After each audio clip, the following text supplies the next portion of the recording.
21. Boleh saya bicara dengan kakak siapa? Dengan Audi dari SD. Kita langsung ke pertanyaan ya kak. Yang pertama, apa saja tujuan khusus yang membuat Anda termotivasi belajar bahasa Inggris dan bagaimana tingkat motivasi Anda berubah seiring waktu karena tujuan-tujuan itu? Motivasinya itu dari gadget. Ya, setelah perkembangan yang di sekarang anak kecil sekarang kayak di waktu itu caranya sekarang udah bahasa Inggris sekarang. Masa kita kalah sama anak kecil? Jadi itu ini ya kak, apa namanya, motivasi yang spesifik mengunggah perasaan kakak gitu ya. Selain itu ada nggak kak momen-momen spesifik gitu atau momen-momen khusus pas semangatnya jadi naik atau turun gitu gara-gara ngeliat di TikTok itu? Boleh diceritain? Ya, kita lihat itu kayak kok kenapa dia bisa, kenapa kita enggak gitu, kenapa untuk memotivasi diri kita untuk udah kayak dia. Lanjut nomor 2 ya kak.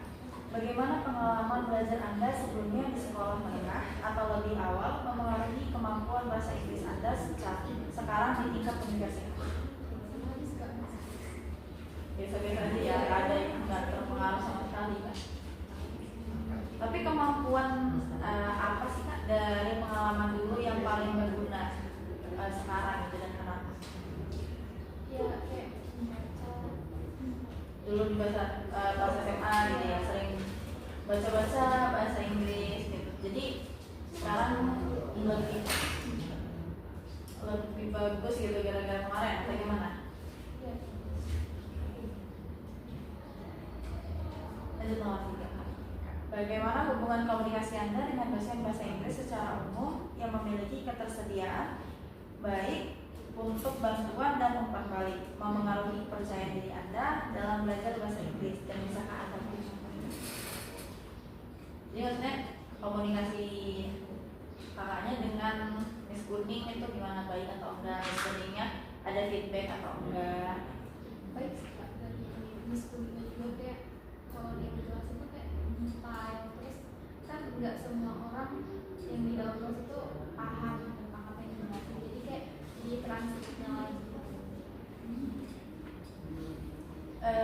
Seberapa sering sih kamu minta bantuan dari Miss Kuning gitu, dari dosen, dan feedbacknya apa yang paling membantu? Gak pernah nanya-nanya kayak tentang tugasnya gitu, nggak ngerti gitu kali.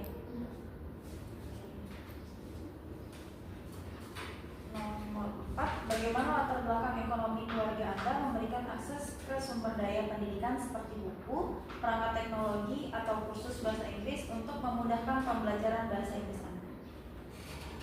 Dan saya juga sebenarnya difasilitasin kalau yang mau, tapi karena kayak merasa bisa belajar dari apa yang jadi kayak ya udah. Berarti nggak minta fasilitas itu ya, Iya. walaupun bisa terfasilitasi, tapi kakaknya nggak ngambil fasilitas itu. Iya. Lanjut nomor 5, bagaimana tingkat fasilitas kelas seperti ruang dan alat bantu visual serta interaksi dan partisipasi siswa di kelas meningkatkan pengalaman Anda? Mungkin secara menunjukkan nggak sih Kak, kayak nulis Bisa, itu kan interaksi juga. iya. Itu berarti bikin belajar lebih baik ya? Iya. Kalau fasilitasnya kak, kayak misalnya proyektornya gitu, gara-gara pakai visualisasi jadi bikin belajar lebih baik gitu, itu mempengaruhi juga kak. Lanjut nomor 6, bagaimana keterlibatan orang tua Anda secara khusus mempengaruhi proses pembelajaran bahasa Inggris Anda? Kayak dibantuin gitu kerjain tugasnya atau? Nggak ada sih Kak. Berarti tindakan apa yang dilakukan orang tua yang paling membantu kak? Support. Lanjut nomor 7, bagaimana Anda menggunakan strategi kognitif seperti ringkasan atau alat mnemoni untuk mengingat informasi bahasa Inggris? Menulis. Ngerangkum gitu ya kak.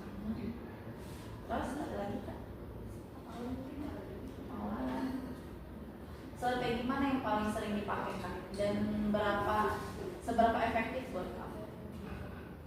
Kalau itu tuh kayak kita sekarang belum nggak sih Kak? Karena ada sekolah.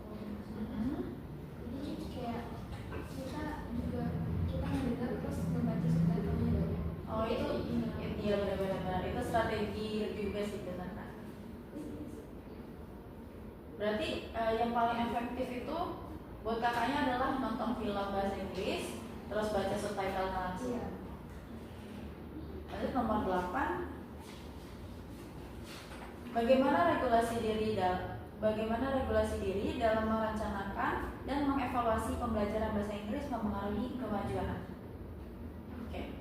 Cara mengontrol diri itu Kak, kayak regulasi diri itu mengontrol diri. Nah, mengontrol diri dalam merencanakan. Jadi kakaknya kedepannya untuk planning gitu, sebelumnya kemarin itu untuk mendapatkan nilai yang baik, kakak ada planning gitu. Abis itu nanti mengevaluasi diri, itu ada strategi gitu. Kalau untuk sekarang nggak ada sih Kak, tapi nggak tahu ya. Dan mungkin mau ambil tes khusus bahasa Inggris atau gimana?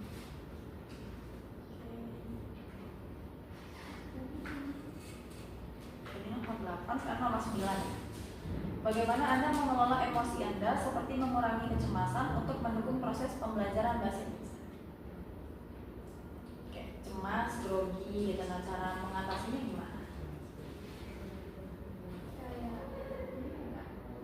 Kayak maju ke depan misalnya, dikasih tugas, terus tiba-tiba suruh maju ke depan, ada rasa cemas gitu nggak? Ada sih Kak. Cara mengatasinya kayak gimana? Ya kontrolnya tuh kayak tenangin diri gitu. Terus itu kayak lihat tutorial mungkin di YouTube gimana agar tidak gugup. Oke, itu efektif buat kakaknya. Lanjut nomor 10. Bagaimana interaksi kolaboratif dengan teman sebaya mempengaruhi proses pembelajaran bahasa Inggris? Nggak ada sih Kak, karena kan di lingkungan kita sekarang ini nggak yang melulu tentang berbicara berbahasa Inggris kan Kak. Kayak ya dominannya bahasa Indonesia, jadi kayak ya nggak ada sih Kak. Ada nggak Kak pengalaman kerja bareng sama teman gitu di tugas bahasa Inggris? Boleh diceritain nggak Kak? Gimana? Maksudnya efektif nggak sih kalau belajar bareng sama teman, apalagi itu khususnya bahasa Inggris? Maksudnya efektif ya Kak, karena kan bahasa Inggris itu penyampaiannya kayak kalau salah mungkin salah arti. Jadi kayak kalau kita bicara salah terus dibenerin teman, jadi kayak itu tuh merasa malu kan. Terus kita pasti cari tahu apa sih artinya, lebih pengen tahu sih. Yang terakhir, nomor 11. Bagaimana alat digital dan aplikasi meningkatkan proses pembelajaran bahasa Inggris Anda?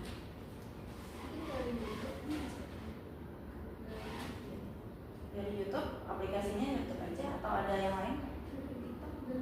Dari aplikasi-aplikasi ini.